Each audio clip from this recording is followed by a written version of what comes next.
SRFM stock analysis and price predictions for Monday. Is Surf Air Mobility stock a buy? This is going to be my exact play for this whole exact video. Look, I'm the only guy in this space that has done 43,000 videos and has documented them all like this. It's taken me 5 years, but at least I'm showing you what's working and making money. Especially with SRFM, I can tell you that I've milked the crap out of this thing.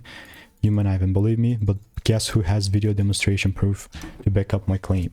Well, me. In this video, it was $3.31, and since then I was waiting for a double break to at least take it to 4, right? And this is 9 days ago. Since then, not only did we freaking broke structure like crazy, we absolutely like reached $9, so that's a 3x. And this is not me buying it. Like you can see, I was waiting for a confirmation, but it's sort of just going up without me, which is fine. That is going to happen. Which in this case, I am waiting for a little pull down so I can at least double down on this, you know what I mean? Like if the price doesn't give me the rules exactly how I want, then I'm not going to be taking no trades. Very simple.